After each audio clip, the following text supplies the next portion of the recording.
Welcome to the Folktale Project. This is Dan Scholz. Today we have another story from American Fairy Tales by L. Frank Baum. In this one, it's a bit different than Monday's tale, and, well, it certainly is much more of a fairy tale than the previous. This is The Glass Dog. An accomplished wizard once lived on the top floor of a tenement house and passed his time in thoughtful study and studious thought. What he didn't know about wizardry was hardly worth knowing, for he possessed all the books and recipes of all the wizards who had lived before him, and, moreover, he had invented several wizardments himself. This admirable person would have been completely happy, but for the numerous interruptions to his studies caused by folks who came to consult him about their troubles in which he was not interested, and by the loud knocks of the iceman, the milkman, the baker's boy, the laundryman, and the peanut woman.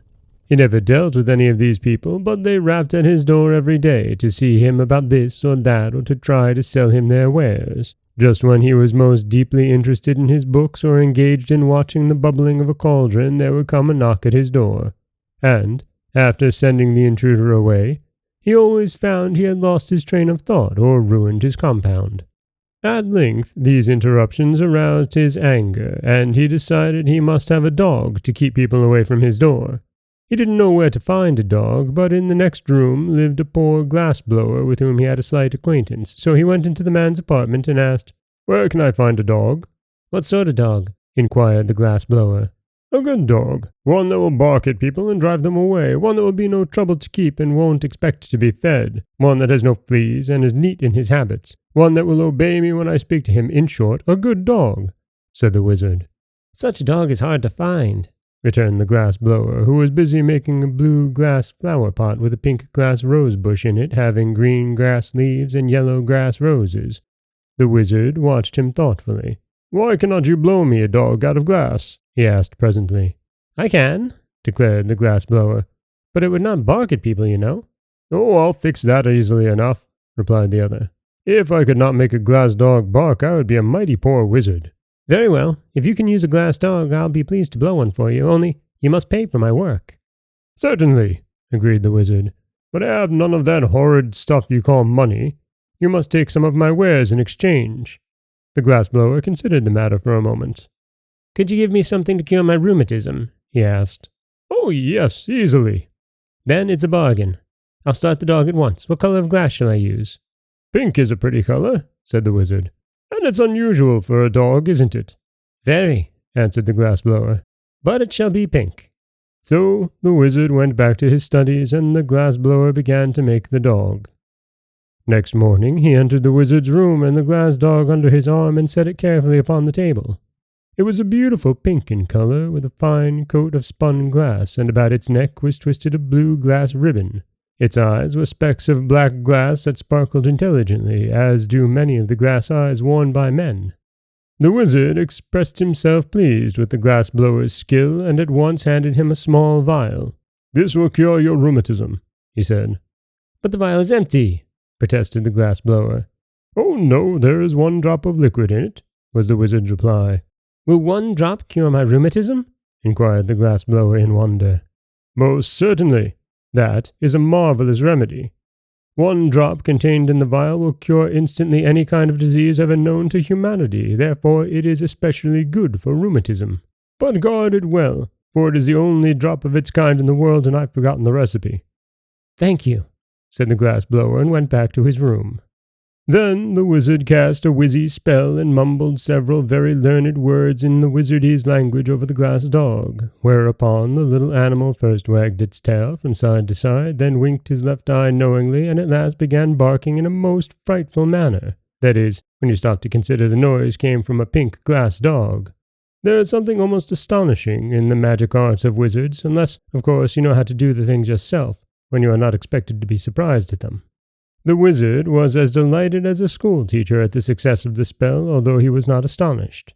Immediately, he placed the dog outside his door, where it would bark at anyone who dared knock and so disturb the studies of its master. The glassblower, on returning to his room, decided not to use the one drop of wizard cure-all just then. "My rheumatism is better today," he reflected, and I will be wise to save the medicine for a time when I am very ill, when it will be of more service to me. So he placed the vial in his cupboard and went to work blowing more roses out of glass. Presently he happened to think the medicine might not keep, so he started to ask the wizard about it. But when he reached the door, the glass dog barked so fiercely that he dared not knock, and returned in great haste to his own room.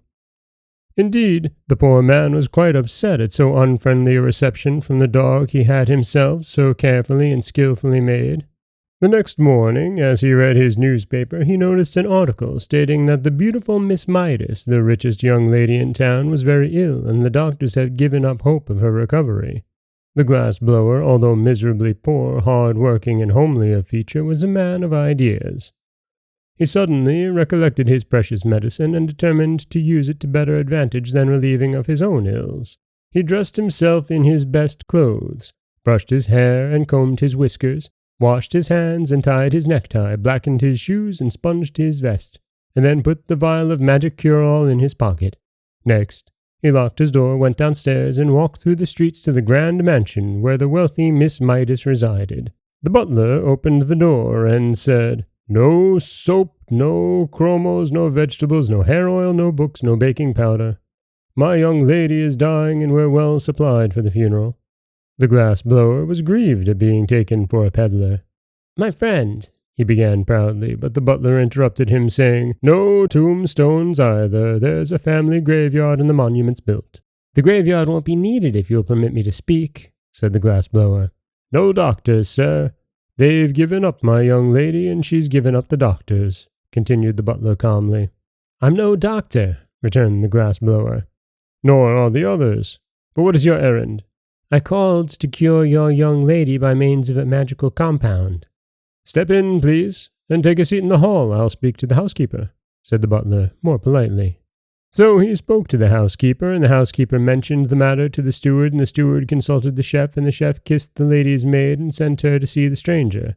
Thus are the very wealthy hedged around with ceremony, even when dying. When the lady's maid heard from the glass-blower that he had a medicine that would cure her mistress, she said, "I'm glad you came." But, said he, "if I restore your mistress to health, she must marry me." "I'll make inquiries and see if she's willing," answered the maid, and went at once to consult Miss Midas. The young lady did not hesitate an instant. "I'd marry any old thing rather than die," she cried. "Bring him here at once." So the glass-blower came, poured the magic drop into a little water, gave it to the patient, and the next minute Miss Midas was as well as she had ever been in her life. "Dear me," she exclaimed, "I've an engagement at the Fritter's reception tonight. Bring my pearl-colored silk, Marie, and I will begin my toilet at once, and don't forget to cancel the order for the funeral flowers and your mourning gown." "But Miss Midas," remonstrated the glass-blower, who stood by, "you promised to marry me if I cured you." "I know," said the young lady, "but we must have time to make proper announcement in the society papers and have the wedding cards engraved. Call tomorrow and we'll talk it over." The glass-blower had not impressed her favorably as a husband, and she was glad to find an excuse for getting rid of him for a time, and she did not want to miss the Fritter's reception. Yet the man went home filled with joy, for he thought his stratagem had succeeded, and he was about to marry a rich wife who would keep him in luxury forever afterward. The first thing he did on reaching his room was to smash his glass-blowing tools and throw them out the window. He then sat down to figure out ways of spending his wife's money. The following day he called upon Miss Midas, who was reading a novel and eating chocolate creams as happily as if she had never been ill in her life. "Where did you get the magic compound that cured me?" she asked. "From a learned wizard," said he. And then, thinking it would interest her, he told how he had made the glass dog for the wizard, and how it barked and kept everybody from bothering him. "How delightful," she said. "I've always wanted a glass dog that could bark." "But there is only one in the world," he answered, "and it belongs to the wizard." "You must buy it for me," said the lady. "The wizard cares nothing for money." "The wizard cares nothing for money," replied the glass-blower. "Then you must steal it for me. I can never live happily another day unless I have a glass dog that can bark." The glass-blower was much distressed at this, but said he would see what he could do, for a man should always try to please his wife, and Miss Midas had promised to marry him within a week. On his way home, he purchased a heavy sack, and when he passed the wizard door and a pink glass dog ran out to bark at him, he threw the sack over the dog, tied the opening with a piece of twine, and carried him away to his own room. The next day, he sent the sack by a messenger boy to Miss Midas with his compliments. Later in the afternoon, he called upon her in person, feeling quite sure he would be received with gratitude for stealing the dog she so greatly desired. But when he came to the door and the butler opened it, what was his amazement to see the glass dog rush out and begin barking at him furiously. "Call off your dog!" he shouted in terror. "I can't, sir," answered the butler. "My young lady has ordered the glass dog to bark whenever you call here. You'd better look out, sir," he added, "for if it bites you, you may have glassophobia." This so frightened the poor glass-blower that he went away hurriedly. But he stopped at a drugstore and put his last dime in the telephone box so he could talk to Miss Midas without being bitten by the dog. "Give me Pelf, 6742, he called. "Hello? What is it?" said a voice. "I want to speak with Miss Midas," said the glass-blower. Presently a sweet voice said, "This is Miss Midas. What is it?" "Why have you treated me so cruelly and set the glass dog on me?" asked the poor fellow. "Well, to tell the truth," said the lady, "I don't like your looks. Your cheeks are pale and baggy, your hair is coarse and long, your eyes are small and red, your hands are big and rough, and you are bow-legged." "But I can't help my looks," pleaded the glass-blower, "and you really promised to marry me." "If you were better looking, I'd keep my promise," she returned. "But under the circumstances, you are no fit mate for me, and unless you keep away from my mansion, I shall set my glass dog on you." Then she dropped the phone and would have nothing more to say. The miserable glass-blower went home with a heart bursting with disappointment and began tying a rope to the bedpost by which to hang himself. Someone knocked at the door, and upon opening it he saw the wizard. "I've lost my dog," he announced. "Have you indeed?" replied the glass-blower, tying a knot in the rope. "Yes, someone has stolen him." "That's too bad," declared the glass-blower indifferently. "You must make me another," said the wizard. "But I cannot. I've thrown away my tools." "Then what shall I do?" asked the wizard. "I do not know, unless you offer a reward for the dog." "But I have no money," said the wizard. "Offer some of your compounds, then," suggested the glass-blower, who was making a noose in the rope for his head to go through. "The only thing I can spare," replied the wizard thoughtfully, "is a beauty powder." "What?" cried the glass-blower, throwing down the rope. "Have you really such a thing?" "Yes, indeed. Whoever takes the powder will become the most beautiful person in the world." "If you offer that as a reward," said the glass-blower eagerly, "I'll try to find the dog for you, for above everything else I long to be beautiful." "But I warn you, the beauty will only be skin-deep," said the wizard. "That's all right," replied the happy glass-blower. "When I lose my skin, I shan't care to remain beautiful." "Then tell me where to find my dog, and you shall have the powder," promised the wizard. So the glass-blower went out and pretended to search, and by he returned and said, "I've discovered the dog. You'll find him in the mansion of Miss Midas." The wizard went at once to see if this were true, and sure enough the glass dog ran out and began barking at him. Then the wizard spread out his hands and chanted a magic spell, which sent the dog fast asleep, when he picked him up and carried him to his own room on the top floor of the tenement house. Afterward, he carried the beauty powder to the glass-blower as a reward, and the fellow immediately swallowed it and became the most beautiful man in the world. The next time he called upon Miss Midas, there was no dog to bark at him, and when the young lady saw him, she fell in love with his beauty at once. "If only you were a count or a prince," she sighed, "I'd willingly marry you." "But I am a prince," he answered, "the prince of dog-blowers." "Ah," said she, "then if you are willing to accept an allowance of $4 a week, I'll order the wedding cards engraved." The man hesitated, but when he thought of the rope hanging from his bedpost, he consented to the terms. So they were married, and the bride was very jealous of her husband's beauty and led him a dog's life. So he managed to get into debt and made her miserable in turn. As for the glass dog, the wizard set him barking again by means of his wizardness, and put him outside his door. I suppose he is there yet, and am rather sorry, for I should like to consult the wizard about the moral to this story. And that is The Glass Dog.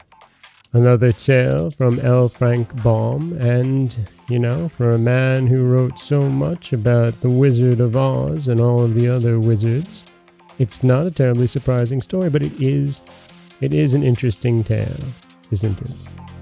This is Dan Scholz for the Folktale Project. Don't forget that you can subscribe to the podcast on Apple Podcasts, Stitcher, Google Play, Overcast, anywhere you like to get your podcasts. You can follow us on Twitter at Folktale Project. You can find us on Auto Radio, TuneIn Radio, iHeartRadio, Spotify, anywhere that you like to listen. And you can always head over to folktaleproject.com, where you'll find a new story waiting for you every Monday, Wednesday, and Friday. As always, thank you so much for listening.